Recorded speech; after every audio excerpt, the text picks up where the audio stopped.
Hello, everyone, and welcome to the season 5 finale of the Mixtape Podcast, a podcast where we review movies from a screenwriter's perspective. We go scene by scene. And if you like what you hear, we would love it if you would subscribe to us, like us, comment on YouTube. We're on every podcast platform there is known to man.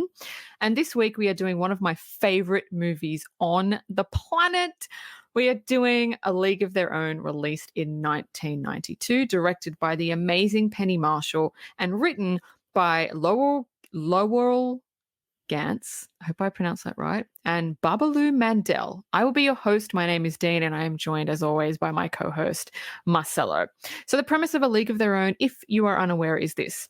Two sisters join the first female professional baseball league and struggle to help it succeed and their own growing rivalry. I've never heard A League of Their Own summed up like that, but that's actually what it is. That's actually what it is. It's not about baseball. It's about the two sisters and relationships. So the opening scene, we meet Dottie, and she's older. She's about 65, 70. Her daughter is trying to get her to go to a reunion that she's kind of apprehensive about going to. She's afraid no one will remember her. I don't want to go. Nobody's going to remember me. It's going to suck. You know, that typical like negative stuff because she's afraid. And when her daughter eventually gets her in the car, Dottie gets there and steps out onto a baseball pitch and watches other older ladies playing a game of baseball. She then starts to remember, and we go back to 1943. What did you think about the opening of A League of Their Own? I really love the opening to A League of Their Own, but let me ask you something. Does the song make you sad? Because it just really makes me sad for some reason. I'm like, oh my why God. The song makes me want to fucking cry. Yeah, right? The song stuck with me like 4 days after. It kept replaying in my head. I'm like, oh my God, stop. I'm going to burst out in tears. It's so, it's like a happy, sad song. It's, oh God, I don't know, man. That song's traumatic. I don't even know what it's called. I don't want to know what it's called. It's trauma-based. Yeah, but I really like the opening to this movie because it really, signifies to the audience that Dottie had a complete life, and she was going back to celebrate something that she did when she was younger. But the thing that I like most about it is that Dottie was apprehensive about going back to that time in her life and possibly opening up some old wounds that Yep. may be traumatic for her. Yeah. And the reason why that hit home with me is because I feel that same way about the younger version of myself playing basketball, right? Mm. I appreciate that time in my life, but I have no desire to go back and like play a reunion basketball game or Yeah. whatever, because I'm so far removed from that person that I was back then. That I feel if I go back to that, uh, I I will open up wounds that I have long since healed, and I don't want to deal with those demons and those ghosts. So for that for that reason, Dottie's apprehensive. That is Dottie's um, Dottie's nervousness and her apprehension Mm. about going to this reunion for the women's baseball league really struck a chord with me. Also, I found it really funny that she told her grandchildren two different things. She told the older one to take it easy, and she told the younger one to kick his ass. I love that part. That was funny. So scene one, we're in 1943 and we meet Dottie. The younger Dottie is played by the amazing Gina Davis and her sister Kit, who is played by the amazing Laurie Petty. They're playing a baseball game. Kit is up to bat. Dottie is giving her pointers because Dottie is the elder sister. But Kit isn't really wanting to listen. And this is a character trait for Kit through the entire movie. She just doesn't want to listen. She just wants to do it her way, or she just doesn't want to listen to Dottie. So Dottie's giving her pointers. Kit's not listening, and she gets up to bat, and Kit gets 3 strikes, and she's out. And then she's pissed off. She's dragging her feet because of her inability to listen to what Dottie was saying. Dottie was saying, hit the ball like this, and she's, no, I know how to do it, but you don't. So Dottie's up to bat, and she hits a home run. and wins the game. And everybody's like, "Oh, Dottie, you're the best." And Kit is just pissed. She's annoyed. She's like, "Oh God, everything's fucking about Dottie."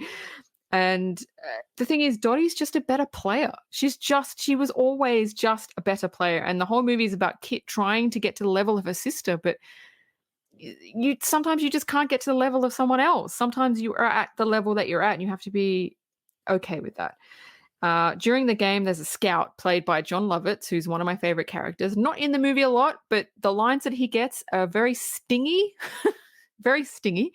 And a scout watches them play, and that will come back later. So, what did you think about the dynamic between the sisters? I really love the dynamic between the sisters because I could identify a lot with Kit because there have been people in my life that have been put on a pedestal. And I in my younger years, I always tried to stick out, and I always tried to impress the people who I found out later in life just wanted me to be happy. So I could totally understand where Kit was coming from with her wanting to be better than her sister, or her wanting to prove to her sister that she could hit a fastball when she couldn't. But also, I must admit, I love Gina Davis in this role. She looks absolutely stunning, and She and does. her performance as Dottie Henson Henson. Yeah. is just marvelous. The baseball scout, I love that guy. The first time I saw him was in City Slickers 2. He's such Mm, a good actor. yeah. A lot of people who watch this movie think that for some reason this movie has the Mandela effect on a lot of people, and they think Mm. that he's in the movie longer, but he's not. No, he's He's in not. like he's like in the first part of this movie, he recruits, basically the main cast, and then he goes off, and then he never comes back again. I'm like, Yeah. huh. So yeah, Yeah. Yeah. now go ahead. It's funny because he actually had a much larger role in the movie. But during the editing process, they decided that it would be better just to leave in his funny parts and take everything else out, because they felt like everything else that was in the movie that was from him was very lackluster. Like it was just boring. Like, he's a good actor, but they thought, no, let's just leave in the funniest lines so he makes an impact on people. And he did. Yeah, he really did. I think that was a great decision by the editor of this film and Penny Marshall to Yeah. leave all the best shit, strike while the iron is hot with that character and disregard all the other shit. Yeah. But yeah, I really really loved the opening two scenes of this movie. So now we're back with Dottie and Kit, and they're walking to their farm. They work on a farm. They live on a farm, and they're walking to the farmhouse. And it's funny because they're chatting with each other, and we learn through the conversation that the girls have that Kit doesn't feel good enough against her sister Dottie, and she's constantly trying to prove that she's good at just anything, because everything's about Dottie. And she's like, even our parents love you more, and all this shit. She just feels like she's in Dottie's shadow all of the time. And Dottie is the tall, skinny, beautiful, talented one. So nobody kind of notices Kit when Dottie's around. And it's funny because in that scene, that's such a good scene between the two girls. You can see the dynamic. You can see Dottie isn't trying to be better than Kit. She's just being herself. She's not egotistical. She's not like, yeah, I'm better than you. No, no, no. She's always trying to tell Kit how good she is. She's a good sister. And the scene where they're walking to the house and they start running, they start racing each other, and Dottie wins. But actually, Laurie Petty, who plays Kit, is actually a faster runner than Gina Davis. And so when they did it the first time, Kit, what's her name? Laurie Petty kept winning, and the director was like, Gina's supposed to win. And she's like, oh, okay. So Laurie Petty had to slow down her running. No So way, Gina really? character. Yeah. Yeah, she's faster. And there's Wow, other that trivia as well that I thought, oh, that's interesting. But that's going to come at the end. But anyway, what do you think about the scene between the sisters? I really liked it because I really think that Penny Marshall really drove home the loving sister dynamic, and the fact that Kit couldn't see that the way that she would surpass Dottie in her mind is is to just be herself was driving me goddamn crazy. But then I thought the reason why I'm thinking like this is because I'm an adult now, and I had forgotten that I dealt with this same shit. But when I was in that moment, I couldn't deal with it. So Yeah. it was it's something very interesting when you are growing up and you're dealing with siblings or you're dealing with other people in your life. Sometimes the easiest solution the sometimes the hardest thing or the thing that the thing that's driving you crazy has the simplest solution, but you can't see it because you're so angry and you're so concerned Mm. with being better. But it's not about being better.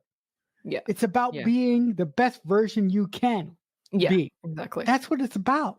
And the Exactly. fact that Kit didn't get that until the very end of the movie kind of rubbed me the wrong way. Because I'm I like, think I think because she was always with Dottie. She yeah, always felt inferior. I think by the end of the movie when Kit goes off on her own, she has right, time to flourish and find out who she really is. And right, I think she needed to get away from her sister to find that out because she'd always mm, been compared to Dot. Everywhere she goes, she was like, everybody just compares me to you. right, And I think right, that's where the problem came from. It wasn't necessarily her, it was other people showering Dottie with praises and then going, yeah, there's Kit. right, right, right. So the next scene, the baseball scout that watched them play in the first scene, he approaches Dottie and Kit, and this is played by the amazing John Lovitz. And he tells them, while the men are at war, they want to make a women's baseball team. Are you interested? And Kit says, yep, I'm ready. I'm ready right now. What do I have to sign? And he goes, I don't want you. I want her, the one that hit the ball. His lines are so fucking funny. And Kit is like, you could see her face go, oh, because she got a strike. She's 3 strikes, she's out. She didn't actually hit the ball. She missed every time, but Dottie got a home run. So I want the one that hit the ball. And look, Dottie doesn't want to go. She's like, no, because her husband's at war. He's going to come back soon. She's happy working on the farm. She doesn't want to do anything different. And Kit goes up to her and she kind of goes, please, please, please, we need to do this, and the scout goes, look, I'll take you if your sister comes. And so she just pleads with Dottie, and eventually Dottie goes, okay, I'll go. Now, we never really know.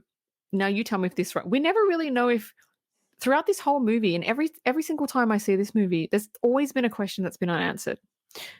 Does Dottie really enjoy playing baseball? We don't know. Did she only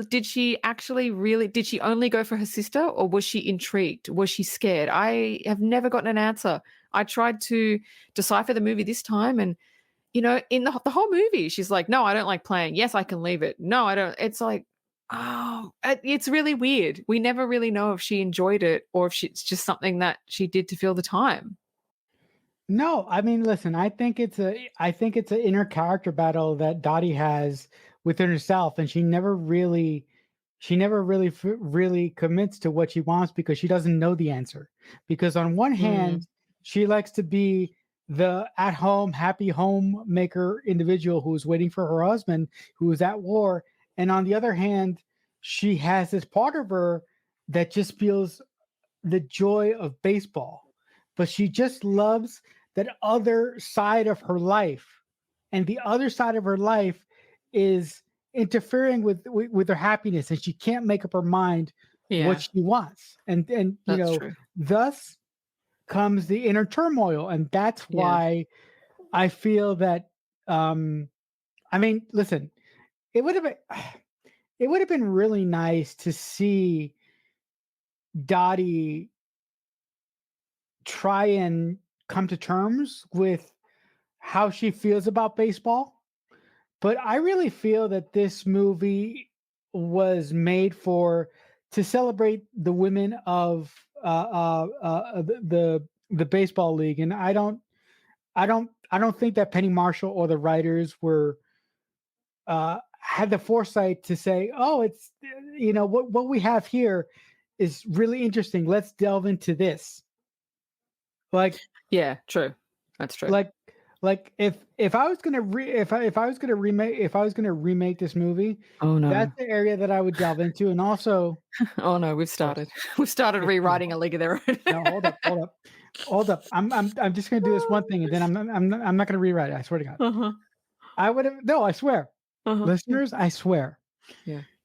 So In I would 5 have delved. minutes, he'll be like, I would have written this scene this way. Haley Bob, stop. I'm not gonna. No, I'm not. I'm Uh-huh. not. Okay. Continue. So I would have delved into the personal conflict that Dottie has within herself of how much she loves the game, but how much does she love her husband, and Mhm. how much does she love her home life and being at home and being a wife. Yeah. That's the first thing Yeah. I would have done. The second thing I would have done Yeah. is I would have developed a relationship between her and Jimmy a little bit more, Mm. because I was like, there's gold here. You just have to dig for it. Originally, they were going to have Jimmy and Dottie have a romantic relationship, but they took it out. They didn't want to take away from the storyline of the women's baseball league. So there was originally going to be that. Oh damn. Yeah, I think it's good that they didn't do that. Yeah, I don't know how I feel about that, because Mm, Tom Hanks and Gina Davis had such great chemistry. they did. Yeah, Yeah, and and we'll never know. yeah, I mean, yeah, we'll never know. But off he pop. So we're on the train and John Lovitz is there and I love this. He's sitting opposite someone that's talking about his job. He's like a fucking accountant or something, talking about numbers. And John Lovitz is looking at him. He's like, yeah. He goes, you know what? If I had your job, I'd kill myself. And then he just gets up and this guy's like, what? Walks away and he goes, why do I always have to get seated next to these people?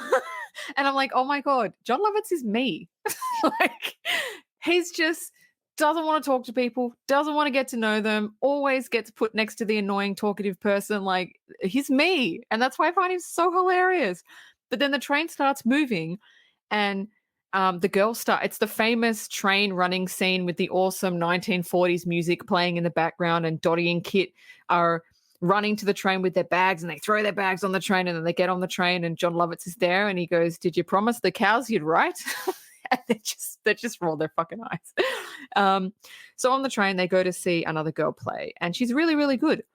But the scout won't take her because she's not pretty enough. And this is Marla Hooch. She's amazing. She's an amazing hitter. And Dottie and Kat basically refuse to go because they're like, you're not taking her because she's not pretty. No, we're not going. And John Lovitz is like, pick your shit up. Let's go. And they're like, nope, we're not going. And then Marla's dad comes up to John Lovitz's character and basically says, look, I know she doesn't look amazing, but she's an amazing ball player. And if you just give her a chance, she will do really well. And John Lovitz is kind of just, yeah, okay. And Marla ends up going with them. And that's it. That's that scene. What do you reckon?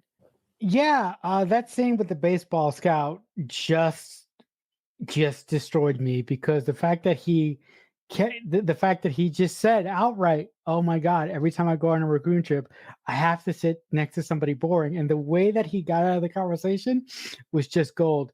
There are moments in this movie where I just lost my fucking shit. So I'm gonna do my best. I'm gonna do my best to No, let stay it out. as composed I'm going to laugh. as I can, because there's one scene that I lost my breath, and I'm like, I need to What is stop. it?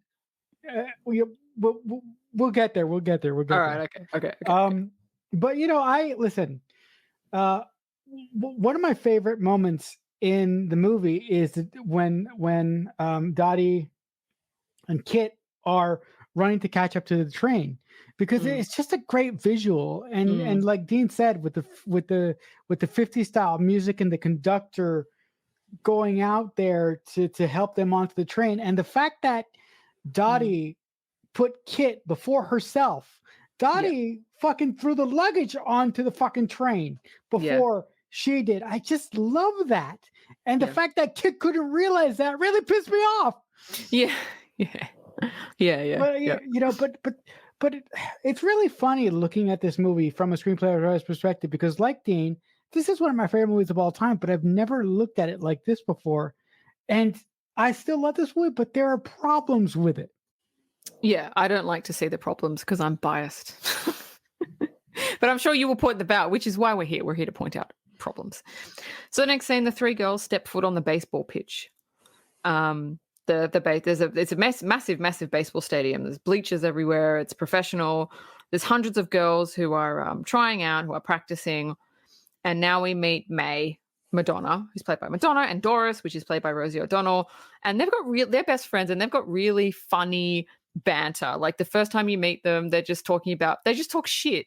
They don't talk about anything interesting. It's just shit, which is what friends do. The dialogue is so good. And this movie is women. It's about women. The women are all the women are character. Most women in this movie are the characters. It was written by two men.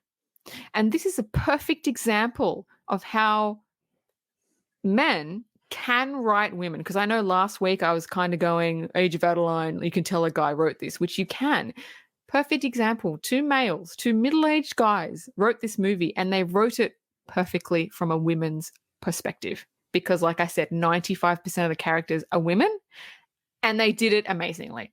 So it just depends on if the writer can click into the female brain, which these writers like definitely do. And then there's the famous Rosie O'Donnell and May see Kit and Dottie, and they're like, Madonna's like, there are hundreds of girls here, not everybody's going to get in.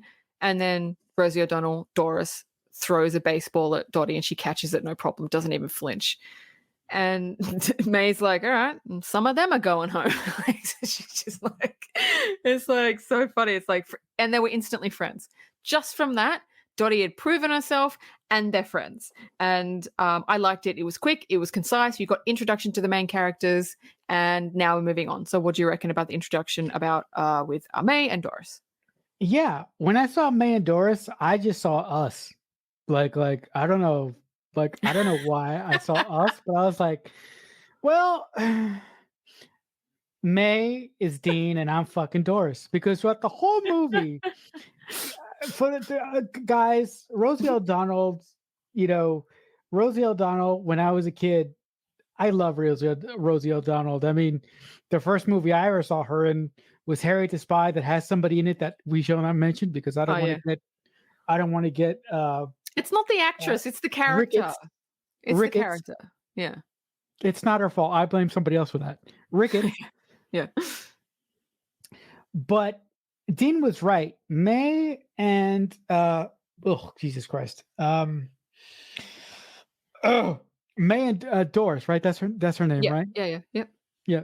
May and Doris have such a good chemistry. And Dean is so right. They talk about absolutely nothing, things that aren't important. But in that one scene, the writers who wrote this movie that Dean mentioned, our guys, were able to tap into that. And I absolutely love that. Let me defend my male female brethren here for just 1 second.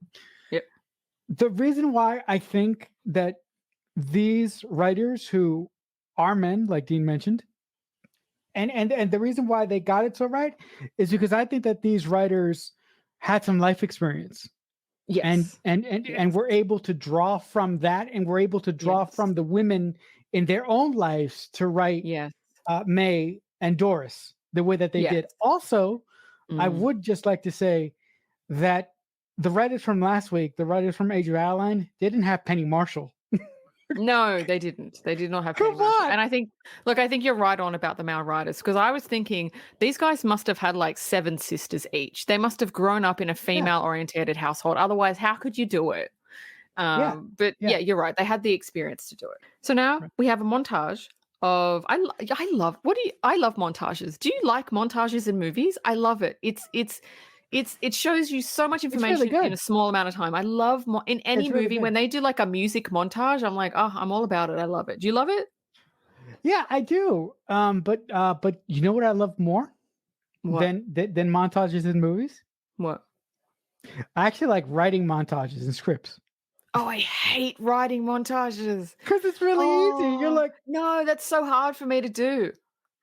It's hard Really? because the way that I write it, you have to write um Everything. uh scene heading after scene heading after scene heading after scene heading because I mean that's the way I do it. Yeah. Some writers go they're at the park and then they're at the show and then they're at this, they're at that. But No, when you I don't. film it, you have to have scene Yeah. headers to know where you are. So I just write the Mhm. scene headers in because they're going to have to be written in anyway so you know Right. the location. So that's why I hate writing montages. I hate Right, it. right, right. Yeah. No, I mean, but I just do it differently. I give one scene header, and then I give a little description. I go, okay, okay, we're gonna intercut between Hmm. this scene header, and then I just give a little bit of a description of what I want to happen within the scene header.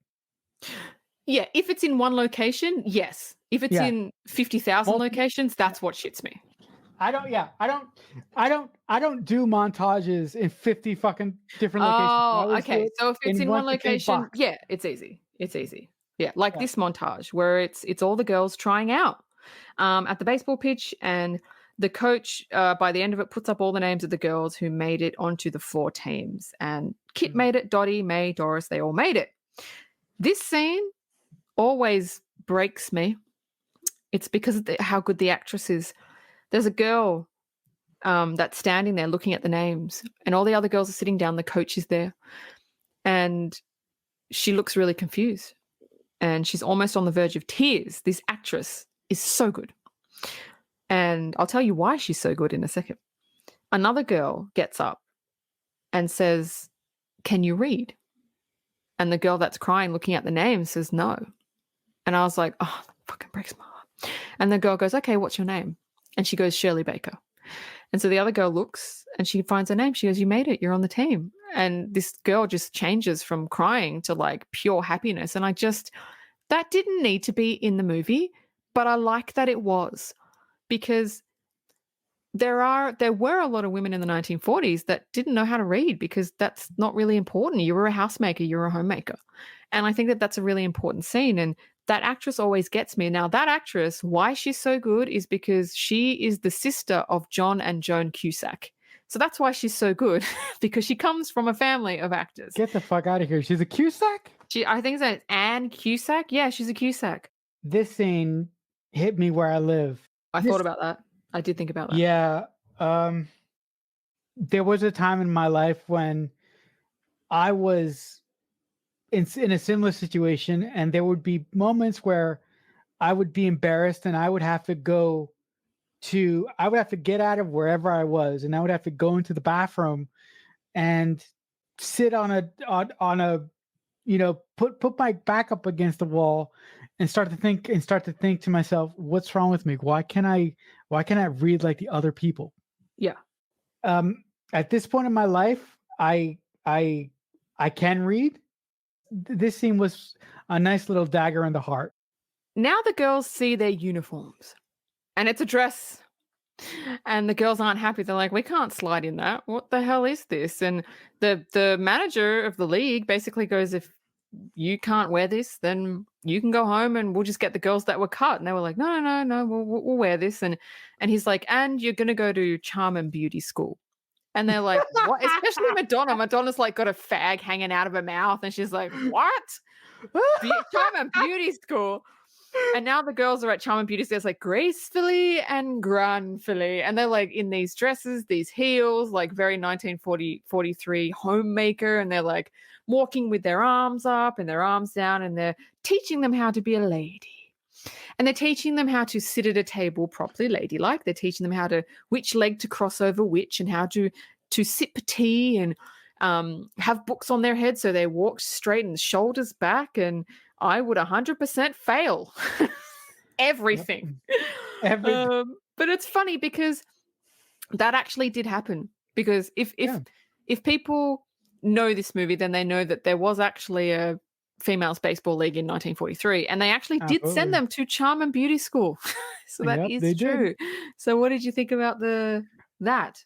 I absolutely love that scene, and the thing that I love about it is the very end when the individual that's running the Charm and Beauty School is going oh is has all the girls in a lineup, and she says, "Excellent, beautiful, fantastic," and then she comes up to Marla and she just goes, it's like she says something like seek help or do you remember what she says? But I don't remember what she said. you know, you know, um, um, universe forgive me, but what she's I just I couldn't contain my laughter. I just felt out laughing and I felt so bad. Yeah, I know. I know. So now we meet Jimmy, played by Tom Hanks, and he is a has-been, drunk, washed-up baseball player. And he's asked to coach the women's league team, the Rockford Peaches. All he has to do is show up and do nothing. It's just to generate buzz because he's a pretty big name in the movie and he can't play baseball anymore because he's a drunk and he needs to generate, buzz. And he's like, all I have to do is show up and do nothing. Great. So we're at the. Okay. Tell me, before I go into the first game of the season, what do you think about meeting him? He's such a funny character. Oh.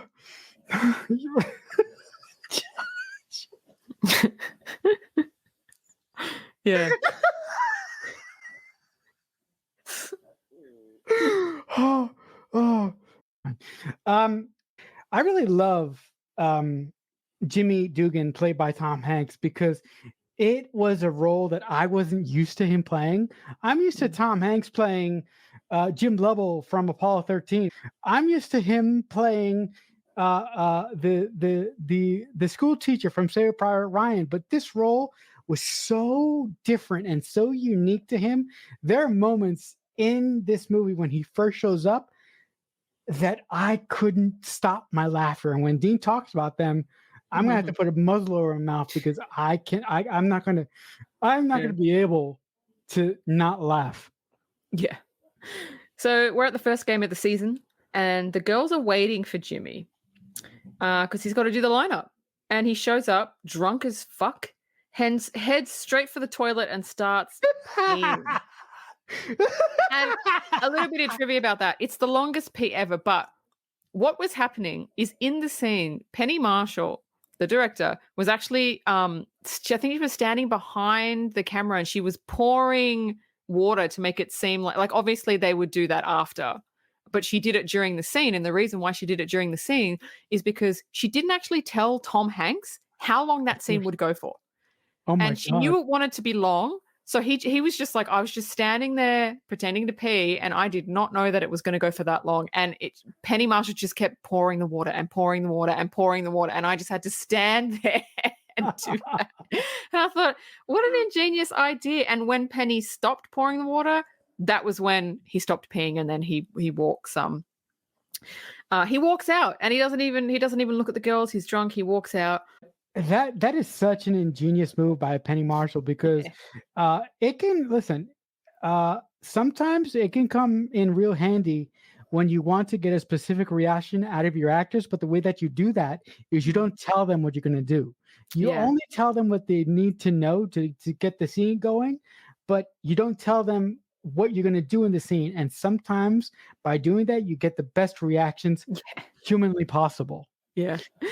But my favorite moment is when Doris brings out the stopwatch and she goes click, and she just sits there. She handed it to May. Yeah. And Doris is like, "How long is it, May?" And May's like, "Shut up, Doris. Shut up." Start coming from looking or something. And when she's like, "Damn, that's some good peeing." Yeah, and when Jimmy goes to walk out, Betty actually has one of his baseball cards that he wants him to sign for his husband who's overseas, and he fucking shreds it. It's so great. Funny trivia: Betty, the character of Betty Spaghetti, that is actually Penny Marshall's daughter. Really? Yep. Holy crap! Yeah, she was also in Riding in Cars with Boys. I don't know if you caught that, but she was in that too. Oh, who was she? Penny Marshall also directed that. She was the nurse that delivered the baby. Oh, okay. Wow. Yeah. So the girls step out onto the baseball pitch, and the people are laughing at them. There's predominantly men that didn't go to war, older men. They're laughing at them, and they end up. Wait, what have I written? Not that there's many, because there's not many people in the stands anyway. They end up winning the game. The Rockford Peaches end up winning the game, and one of the girls, Evelyn, she goes up to Jimmy, and she says, "Look, my husband doesn't want to look after our son anymore. Is it okay if he can come with us on the road?" And Jimmy's looking at her like he doesn't even know what time zone he's in. And she's like, "So what is that? Is that fine? Like, is that okay?" And then he just like walks away. And she's like, "He's the sweetest little boy." And then we cut to the next scene. I am so sorry, dear listeners, because the things that Dean is referencing, she doesn't even have to finish, and I'm already in stitches. But I think it's a really, really good scene to illustrate that these girls were baseball players, but they were still expected to be mothers. So the fact that one of the mothers asked Jimmy when he was blackout drunk if he could bring his son on board because his husband didn't want to deal with their kid anymore, which I would have said, "Fuck your husband, you're playing baseball." But it was the 50s, guys. That wasn't gonna happen. But when I first watched this movie eons ago, I had no idea the kind of butt gusting laughter that this one awful decision was going to cost me, because this little kid is genius. Yeah, so good, so good. So now we cut, after she's finished saying he's the sweetest little boy, cut to they're on the bus, they're on the road going to the next baseball game, and Evelyn's son Stillwell is running up and down the aisle of the bus screaming, "Ah!" He's got these twirlers in his hands. He's knocking all the girls in the head, and he's got chocolate smeared all over his face. He's this little fat kid, and he goes up to the driver and he covers the driver's eyes. The driver swerves off the road, stops. He goes, "That's it. I'm done." Gets off the bus, just walk. He's in the middle of nowhere. He's just like, "I'm not doing this shit anymore." Walks off the bus. And then one of the funniest lines in the movie, May grabs a bat and she goes, "Evelyn, I'm sorry, but I'm going to have to kill your son." And then she just starts chasing this 5-year-old with a bat. And it's the funniest shit. It's literally the funniest shit. Thoughts? It's so funny. I would do the same shit. I really am May. You're right. I really am May. Yeah. See, look. Having Stillwell go up and down the aisles with a sailor cap on, and fucking chocolate all over his face is all great. Madonna chasing him with the bat, going, "Evelyn, I'm sorry, but I'm gonna have to chase your kid all around," is great. But the thing that happens directly after that is the moment in the movie where I couldn't for about wait. 5 minutes. Is it when they get back on the bus and Jimmy's like, "What's happened?" And she's like, "Lou left." Who's Lou? Is the driver? And then he gets on and then he kisses her and then he freaks out. Yeah. And then he goes, "I loved you in The Wizard of Oz." No, but like the fact that look, the woman that is watching over the girls has just lost the driver. She gets back on the bus. Jimmy is blacked out drunk, so she keeps going, "Mr. Dugan," tapping him on the shoulder. And Jimmy, since he's blackout drunk, he just thinks that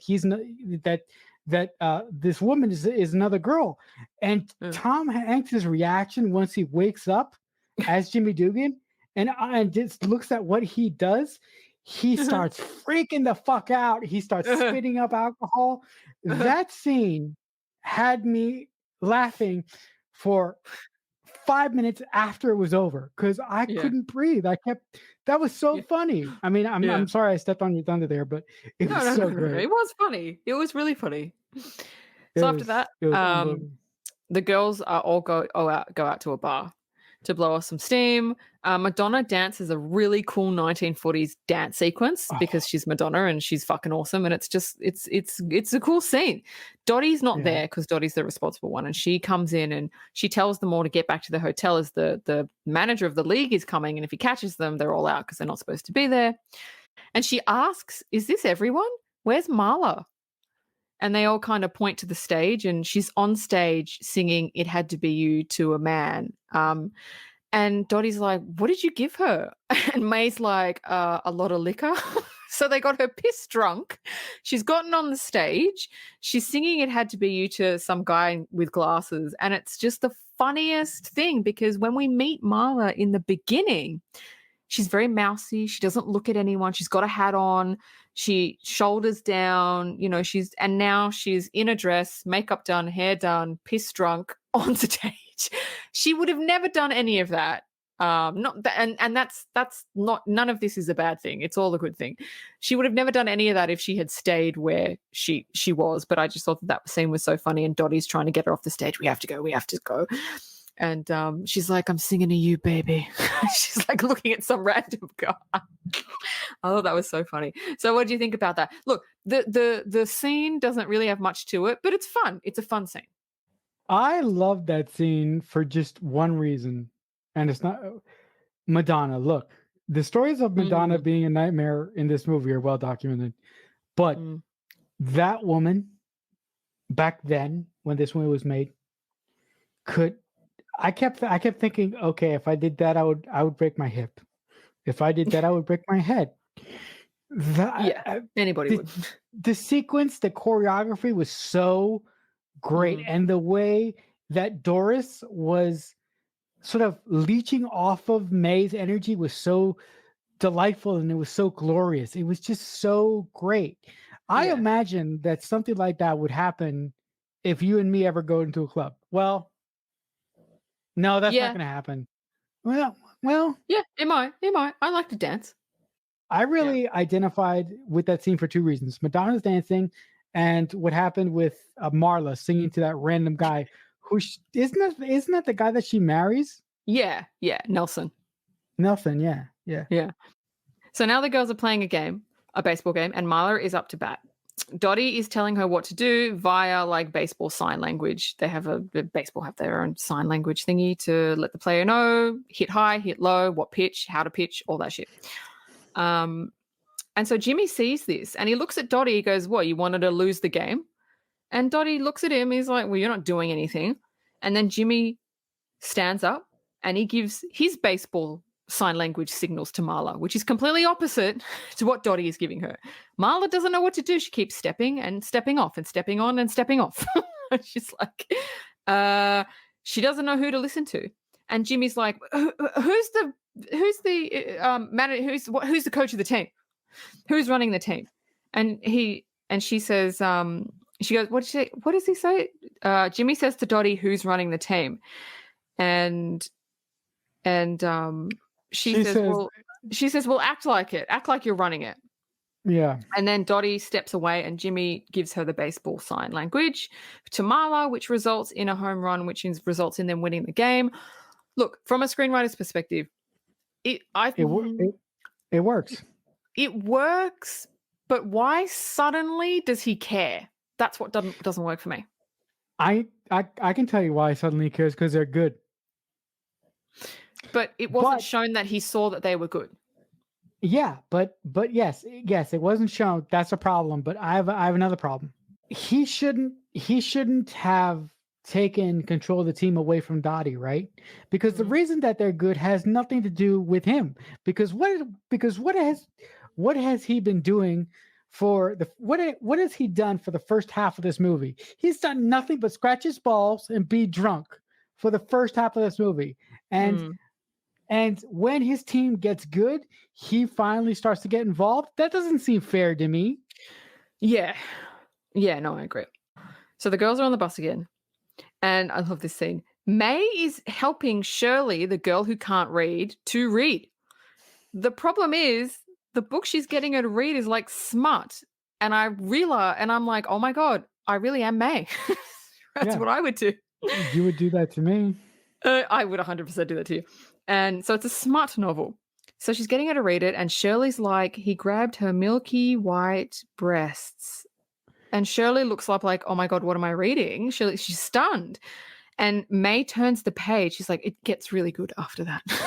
And Evelyn turns around. She goes, what are you getting her to read? And May's like, what does it matter? She's reading, which is true. But it was just such a funny thing to get her to read that type of book. So I thought that scene was quite funny.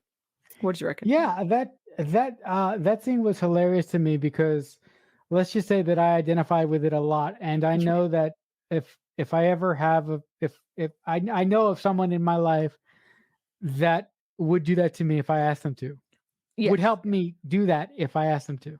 Yeah. So this is one of the most famous scenes in the movie. The girls are playing the next baseball game, and Jimmy pulls Evelyn aside. Evelyn is the mother of the boy. And he goes, which team do you play for?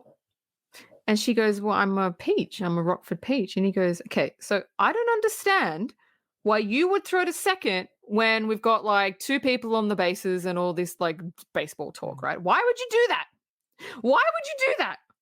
And he's just like starts like laying into her. And he walks away and she starts crying. And he turns around, he goes, you crying? And she's like, no, I'm not crying. And he goes, are you crying? She goes, I'm not crying. I'm not crying. He goes, are you crying? He's like, there's no crying in baseball. There's no crying in baseball. And then she's like crying more and more and more and more. And he just keeps going, there's no crying in baseball. And she just makes her cry even more. And that's the scene. It's probably the most famous scene because every single person knows there's no crying in baseball. And as soon as you quote that, they go, a league of their own. It's the most famous line of dialogue. Yeah, look. That was one of my favorite moments in the movie because, God forgive me, or the universe forgive me. Jesus Christ, we've gone too far. I'm quoting God already. The universe forgive me. I love baseball, so I could understand Jimmy's frustration as to why Evelyn missed the cutoff man and threw the baseball all the way to home because that allowed the two extra runners that were on base to score, thus Right. giving away the lead. That was unnecessary. The only thing that she had to do was hit the cutoff man. If she hit the cutoff man, those two runners wouldn't have scored. So I completely understand Jimmy's frustration. But with that being said, you don't talk to women like that. Hell no. I don't. It doesn't matter to me who the fuck you are. You do not talk to women like that. And the way that he goes, Evelyn, you wouldn't have done that if you like understood the he said something about her body that pissed me off too. But look, none of that. Yeah, he does. He said before he goes on there's no crying in baseball. He says, why don't you take what he says something like, if you actually took that fucking head of yours that was like 2 inches above your ass or something like that. You remember that? Oh, why don't you try using your brain? It's 2 feet above your ass. Yes, that's right. Thank you. That's it. That's not putting her down. That's quite funny. That scene is wonderful because that scene shows you how much Jimmy is invested in the team now. And it's one of the most famous speeches in this movie and in film history because it's so great. There's no crying in baseball. There's no crying in baseball. But also, I really love the fact that just a moment after that, the Empire comes up and he says, Jimmy, treat every one of these women as you would your own mother. And then at that point, Jimmy has had it. And he goes, has anybody ever told you that you look like that you look like a penis with a hat on your head? It's just so great. Yeah. Yeah, I thought you were gonna laugh. I thought you were gonna laugh. I'm running out of gas here, so there will be laughing. I can see you're running a little bit low. I'll continue. So Mr. Lowenstein, who is the manager of the women's baseball league, he approaches the girls and he informs them that the league is not making a profit and they want to shut the whole league down. So the girls need to do something, or they need to try to bring people to the stands to pay for tickets. Otherwise, the baseball league is over. So they play the game, and Dottie notices there's photographers in the audience. So when a ball is coming towards her, she basically does the splits while catching a ball, the baseball, and she's snapped. And it's funny because a little bit of trivia on that scene. Gina Davis can actually do the splits. But the problem is they had to get a stunt double, and this was the only stunt double in the movie, and I'll have more about that in my trivia, that did a stunt, because she can do the splits, but what the splits was she couldn't slide into it because she slid into the splits, and Gina Davis couldn't do that. So she had to get a stunt double to do it, which is a shame because Gina Davis can do the splits. So yeah, anyway, so she snapped. And now we have another montage of the girls doing basically out of the ordinary things to gain attention and to gain fans. And then May, I don't know if I would do this, but it's pretty funny. May goes, so what if I'm playing and like, oops, my bosoms pop out? And then Doris looks at her and she goes, you think there ain't men in this country who ain't seen your bosoms? And May just takes it like such a fucking chav. She's like, yeah. Marla gets married and leaves the team. She gets married to the guy she's singing to in the club. And as the montage goes on, more and more people start to fill the stand. So what they're doing to generate buzz is actually working until it's packed. It's a packed out stadium at all the games that they're playing. So what did you think about all of that? Yeah, I really love the moment where, Mr. Lowenstein talks to his boss, Mr. Harvey, and Harvey is thinking about shutting down the league, and he goes to the Peaches and he says, girls, I need you to do something fantastic, because if you don't do something fantastic, the league is going to the league is going to be scuttlebutted, and you're going to go home to be homemakers again. I know none of you want that. And I think it was a really good idea by Penny Marshall that he asked Dottie to do something fantastic, because in the movie, Dottie is the most popular player in the league. So it would make sense that he had her do something like the splits. That was just a great scene. And I really loved the moment when May said what she said. That made me laugh, and it made me chuckle a little bit, probably because I'm such a fan of Madonna and some other stuff as well. Yeah. But also, I really like the montage, and I love that the fact that the montage ends on a night game, and you see all the people there, and you see Mr. Lowenstein, sitting in the fruit of his labor, and the last scene of the montage is them after a game watching the fireworks. And I was like, I would love to do that. Look, I've been to a lot of baseball games in my life, but I've never been to a baseball game where they had fireworks after the game. Yeah. I was like, wow, I want to do that. But I loved all that stuff. Yeah, me too. So there's a short scene with Dottie and Jimmy. They're on the bus, and Dottie tells him basically about her husband who's in the war, Bob, and when he comes back, she's leaving the league. And he says, can you just do that? Can you just leave? And Dottie says, yeah. And it's interesting. And I brought this up to you before we started recording. I never really know if Dottie wants to be there or not. Does she... It's like she pretends not to love it, but she does, or she just is doing it to bide the time until her husband comes back and she really doesn't care about it. I don't know. I never actually found out if she really loved playing it or if she just did it just to do it. And you know how some people are just good at things, but they don't really enjoy it? Like, was it that? I never really knew. Yeah, I think that is the inner conflict within Dottie of I really, really love baseball. When I play baseball, it lights me up. But then when it comes to the other side of my brain, I love my husband. I love my life that I have with him, and I love being a homemaker. But do I love being a homemaker more than being happy and being lit up like a Christmas tree when I play baseball?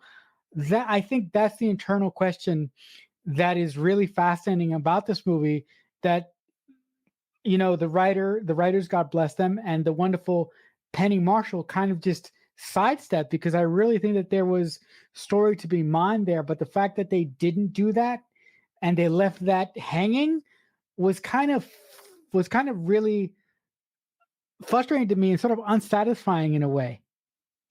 Yeah. No, I've seen this movie so many times and I still can't work out, did she hate baseball? I don't know. So now they're playing a game. When Jimmy approaches Kit, Kit is pitching and she looks tired. And he wants to replace her for the remainder of the game.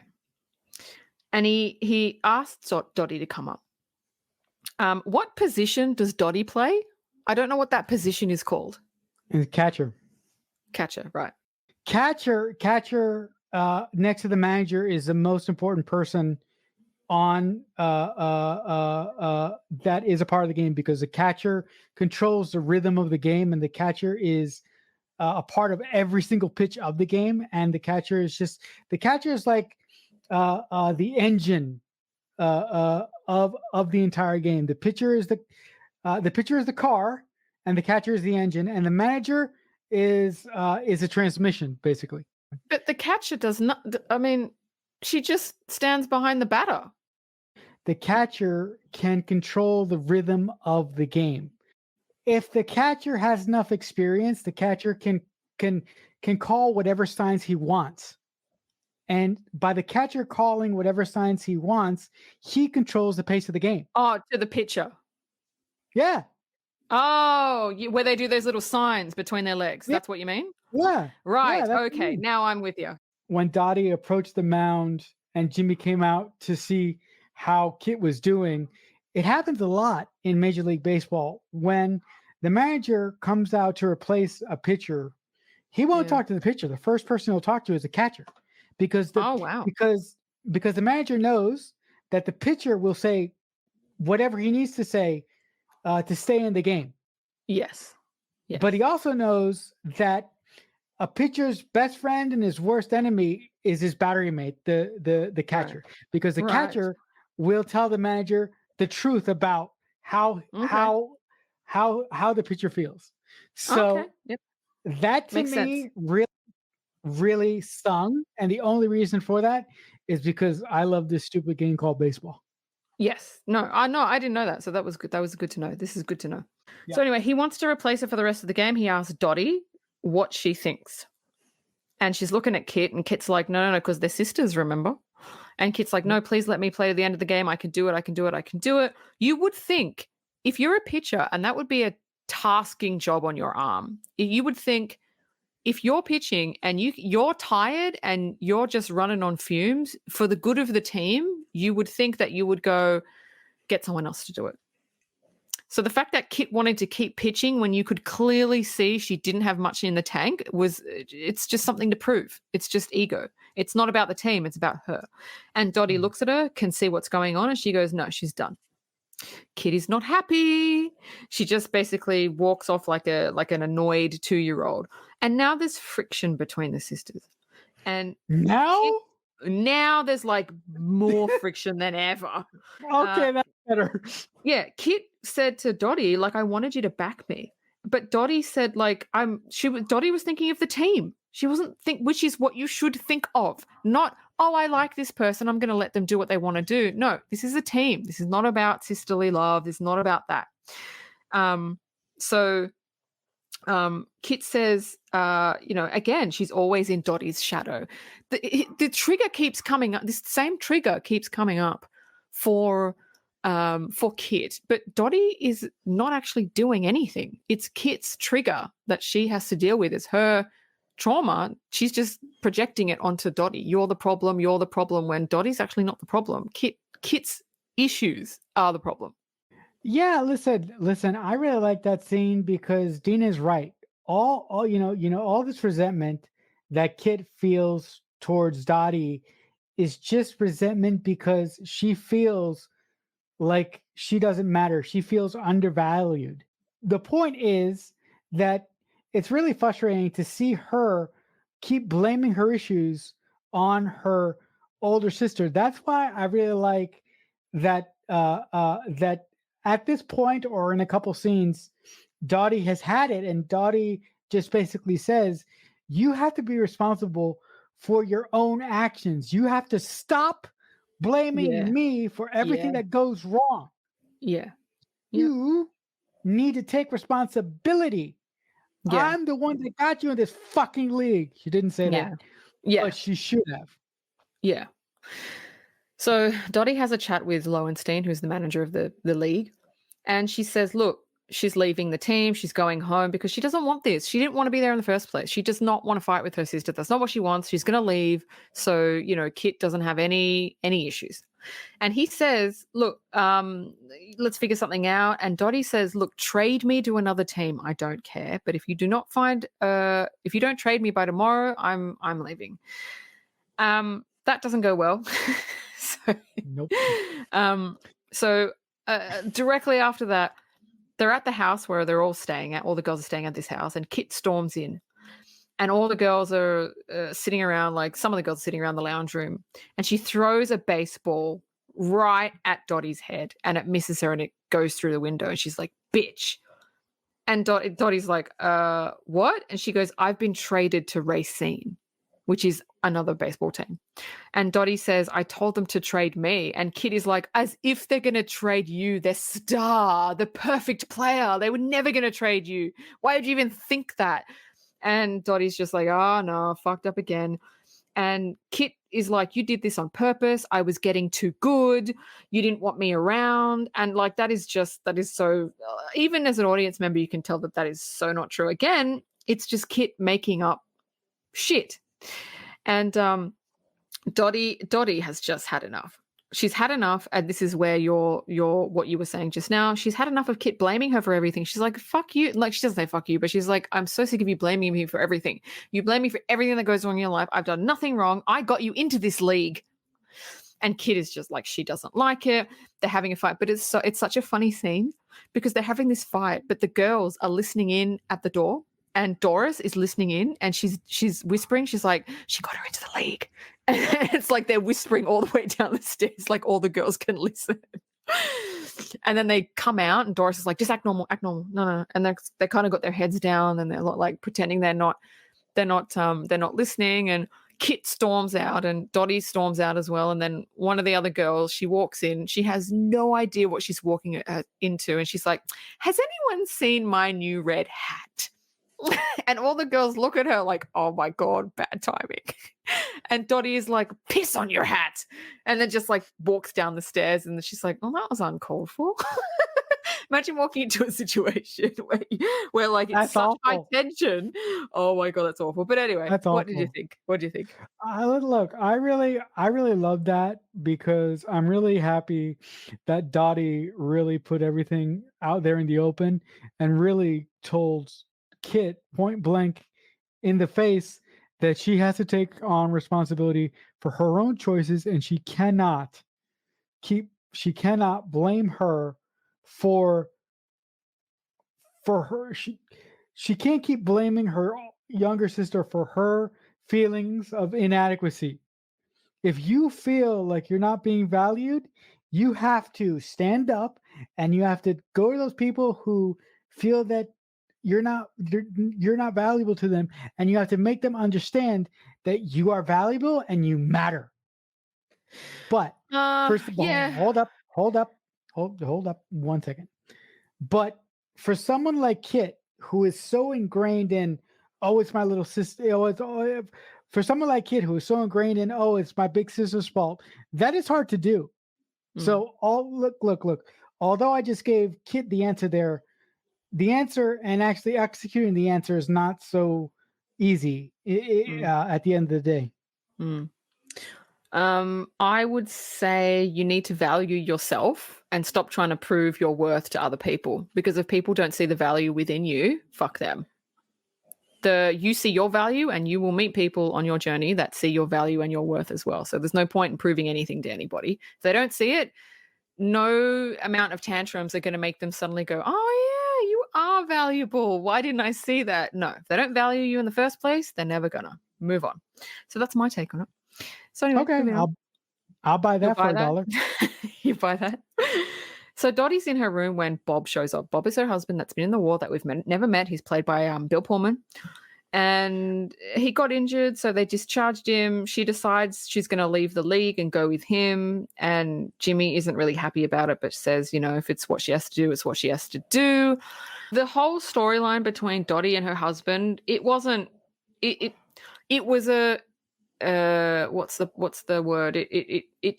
It was something for her to make a choice about.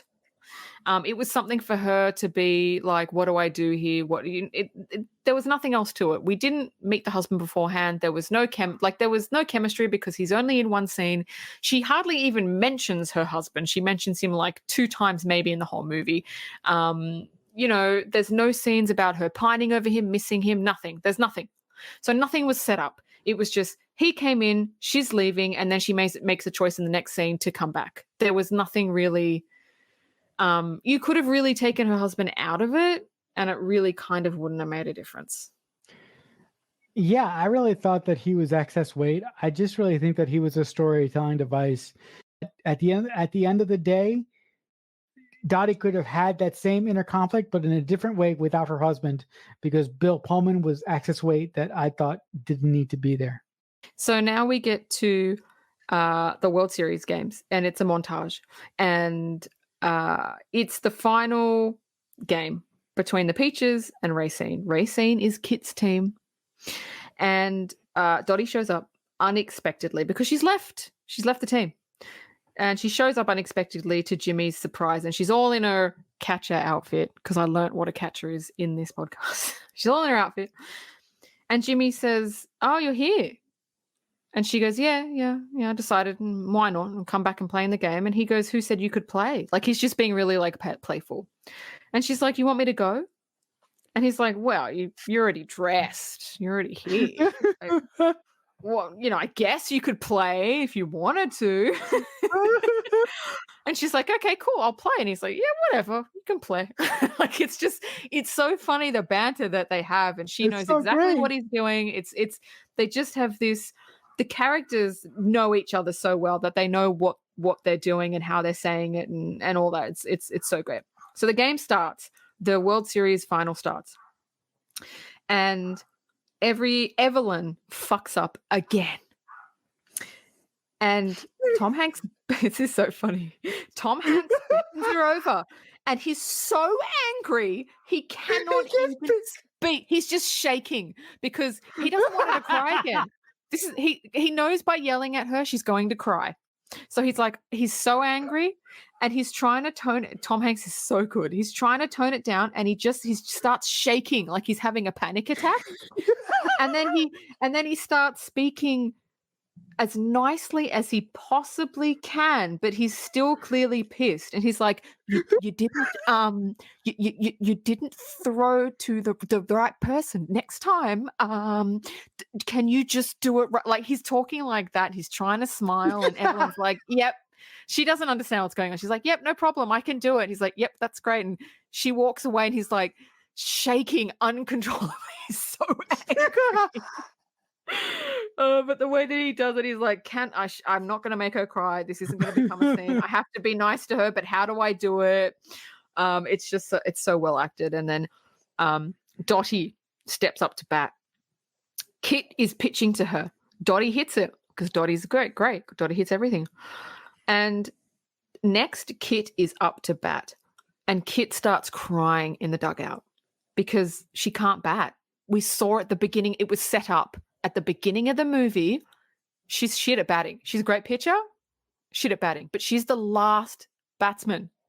And the game hinges on her, and she is just in absolute tears. And Dottie can see this. Dottie looks over and can see that she's crying, and she knows exactly why she's crying. And so she goes up, and she's trying to compose herself because she knows she's shit at batting. And this was interesting to me. I'll ask you what you thought. Dottie goes up to who's pitching, and she tells her to pitch high because Kit can't hit them.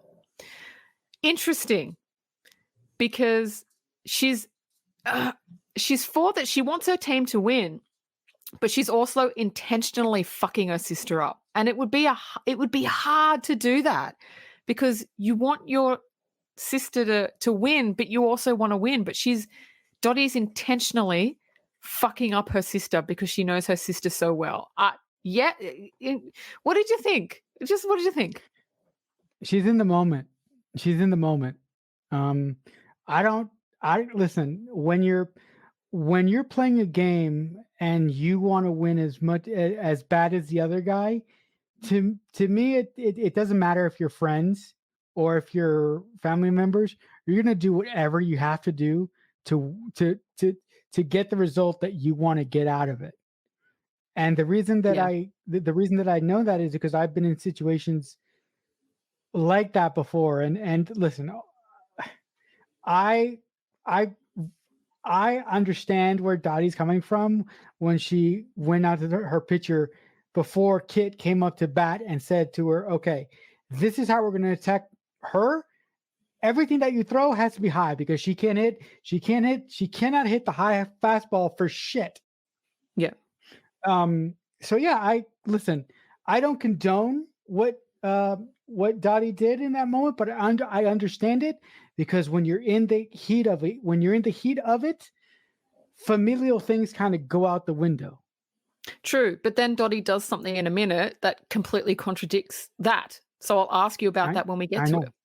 Right. Yeah. So Kit gets up to bat. 2 strikes. This is the last one.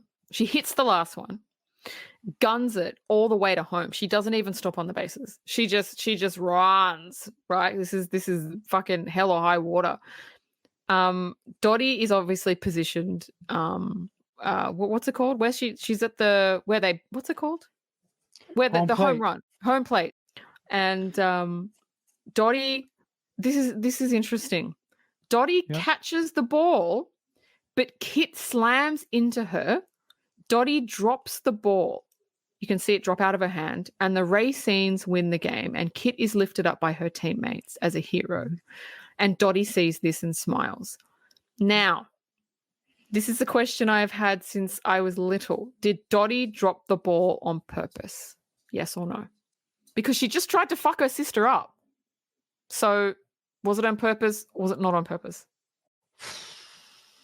Yeah. And let me say, in all the games they've played, she's never dropped a ball. Ever. So, in my mind, it was on purpose. But that contradicts what's just happened. She just tried to fuck her sister up, and now she dropped the ball. So no. Yeah, I don't know. No, in my mind, it wasn't on purpose. It was just something that happened. Because listen, when Evelyn in this moment finally hit the cutoff woman right.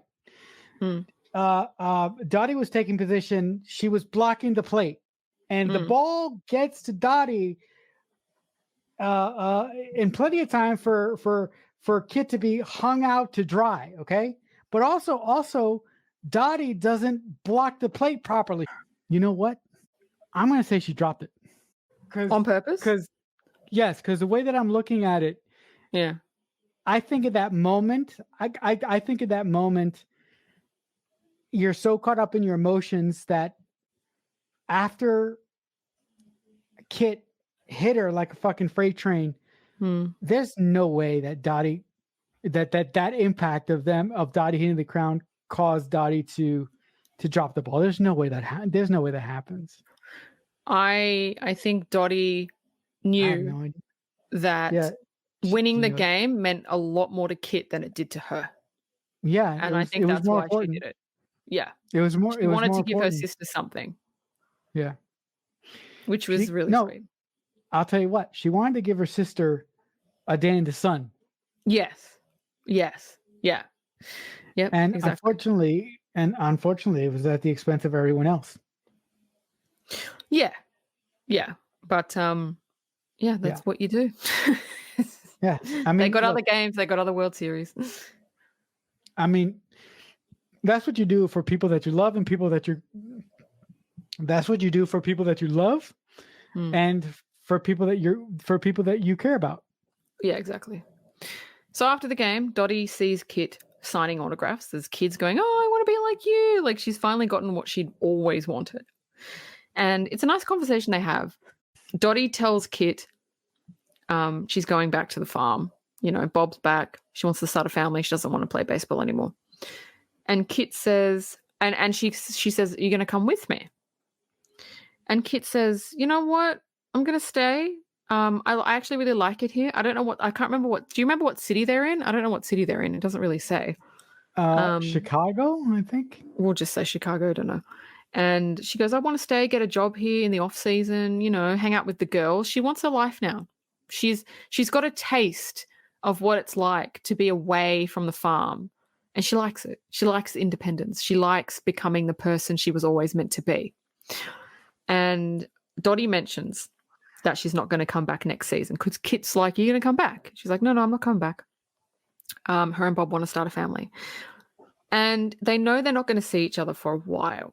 So it's hard because all they've ever known is each other. And now their paths go in different directions. So I thought that was a nice scene. That was a nice wrap up of kind of their story.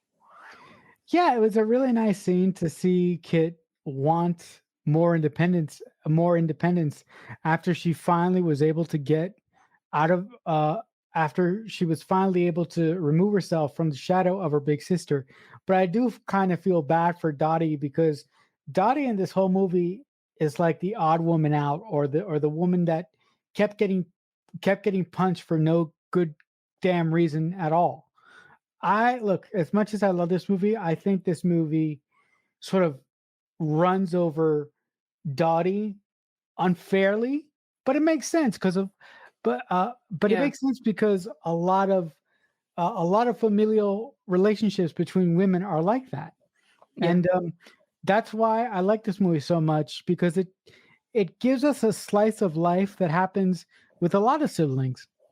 Yeah, no, it does. And the shot that especially got to me was when they were just directly after this scene. Kit was getting on the Racine bus, and Dottie was getting in the car, and they said goodbye, but they went in different directions. They spent their whole lives together, and now they're peeling off to sort of start their own individual journeys. And it was like bittersweet, you know. It was you can't grow unless you get out of a comfort zone, unless you do something that you've never done before. And, you know, Kit did that. She got off the farm and she realized, oh, there's like a world and a life and people and awesome shit out here that I would have never experienced if I stayed on the farm. So I really, really like that element of it. The last scene of the movie, we're back to present day with older Dottie on the baseball field. And we meet all the girls as older women. All of them. May, Doris, Marla, Betty, everybody. They're all older. And now we go to the grand opening of the Baseball Hall of Fame. And they're honoring the Women's League. And they go in, and it's basically photos of them playing the game, memorabilia, facts. Like, it's really, really cool. It's really cool. What you would expect to see in a Hall of Fame. So now the older Dottie's there, and Dottie turns around. She sees her sister, now older, obviously, Kit. She walks in with her family, and Dottie sees her, and they hug. And the girls are like, "Let's take a photo of the original team of the Rockford Peaches." And they all take a photo. And I always fucking cry at the end of this movie. Always. I've seen this movie so many times, and I swear to God, I watch it and I'm like, I'm not going to cry this time. No way. You're not going to get me. And then it fucking gets me. I fucking cry. It's not triggering. It's just like, oh. They take a photo of the whole team, and within that photo, it starts to fade into their younger selves photos when they took the photo of the official team when they were younger. And then it just ends on the photo of the original Rockford Peaches team. And then it finishes. And then the saddest song in history, "This Used to Be My Playground" by Madonna, starts playing. And I'm like, nope, not listening to that. Not going to cry. And there's just scenes of the women playing baseball, the older women playing baseball, and that's it. That's the end of the movie. I hated the final scene of this movie when they go back to present day and you see them all as old women. I'm like, this makes me so sad. So Why sad. did I'm like, I mean, you find out what happened to Jimmy. There's a little thing about him there. You meet Stillwell as a old Oh, as Evelyn's a passed young, away. Jimmy's yeah. passed away. Yeah, that's sad It's too. sad. It's So just sad. so sad. I'm like, I why know. did you end the movie? God damn it! You should have ended the movie in the 50s. But that's all I have to say about it too. And Yeah. I didn't get to the Madonna song because I couldn't take it. I was like, I can't take it either. I turn it off. I'm like, no, Madonna, you're not going to fuck me oh, up. Not this time. I was like, I was like, okay, I'm out. I still love this movie, but I'm out. I got really upset because Yeah. Yeah. it just hit in You know, the Madonna hates that song so much, she refuses to play it at any of her concerts. She refuses. good for her. I don't like this song either. Good for you, Madonna. All right, trivia. Yes, go ahead. All right. During the filming of the World Series, like the montage, the actors, because obviously, like, filming takes a long time, and for the people in the audience who are extras, they literally have to sit there all day not moving for hours and hours and hours and hours and hours, right? And so the actors took turns entertaining the extras. I thought this was funny. Rosie O'Donnell did stand up because she's a stand up comedian. And some of the other actors pretended to be Madonna and sing her songs because Madonna just flat out refused to sing for the fans in true Madonna Yeah, fucking fashion. yeah. Look. Madonna is a great musician, but she is well, she's Like, just why a do you little have to be difficult to like put it. that? Come on, Yeah, man. yeah. Madonna's a little difficult, but it's really, really nice that the other actors took time to entertain the extras. Okay, so the next trivia is the older ladies at the end of the film with Dottie and in the Hall of Fame and playing the baseball game to the song that shall not be named are actually the real original players from the league in the 1940s. Wow, wow. Yeah, I I think I heard that one time, but yeah, wow, it's that's so kind of Penny Marshall to do that. yeah. The movie was actually inspired by the real life Dottie. There is actually a Dottie. Oh, really? I don't know if it's the same story, but there was a Dottie that played in the league, and apparently she was the best. And yeah, I don't know if she had the sister or anything, but yeah, it was inspired by Dottie. All of the actresses did their own stunts. None of them wanted stunt doubles, except for that one scene where Gina Davis does the splits. She had to use a stunt double because she didn't do it. But all of the actresses did their own the slides. There's a scene where one of the characters, Alice, she's seen in the dugout, and she's got this massive bruise down her leg from sliding. This is the last one. This made me Yeah. chuckle. So Laurie Petty's character Kit was the crappiest batter. She couldn't bat in the movie, but actually off camera, she was actually one of the best batters. Really? That's her and Rosie, unfortunate. yeah, her and Rosie O'Donnell were the best batters. Were the best hitters, sorry, and they actually regularly had competitions that who was the best out of both of them. Oh, sorry, I've got one more. They originally cast someone else for the role. I think it was. I can't remember who it was. I think it was like Deborah Messing, someone like that, for the role of Dottie. She dropped out at the last minute, but they had already been doing months and months of baseball training. And so at the last minute, 2 weeks before shooting, they got Gina Davis, and they were like, well, fuck, now we got to teach her how to play baseball. 2 weeks, she learned everything that Deborah Messing, I think it's Deborah Messing, don't quote me, learned in 3 months, in 2 weeks. And she was one of the best baseball players there, and she only trained for 2 weeks. God bless her. And all I will say is God bless Gina Davis. I mean, it would be really interesting to see Deborah because Dean, you don't know this. Deborah Messing is one of my chosen few. Mm-hmm. Yeah, and Yeah, it it's great. would have been interesting. Yeah, Mm. it would have been interesting to see Deborah Messing do this. But since I was a kid to an adult, A League of Their Own has always started and ended with Gina Davis because Yes, yes. so damn good. That is the season 5 finale of the Mixtape Podcast. Again, if you like us, you can subscribe, you can like. We're on all the podcast platforms. We're on YouTube. You can drop us a comment. If you want to email us if you want to request anything, if you want to just email us anything, you can email us at themixtapepod@aol.com. Next week, there's nothing because it's the season 5 finale, but we will be back for season 6. So I hope you wait around for that. Won't be too long before it airs. But thank you so much to everyone that listens, that subscribes, that likes, that supports us, that gives us really, really positive comments. We really do appreciate you listening to us. And I'm going to sign it off as we always do for the season 5 finale. If someone is kind enough to make you a mixtape, that must mean they really love you. And remember, there's no crying in baseball. The Mixtape Podcast is a Balloonhead Productions presentation.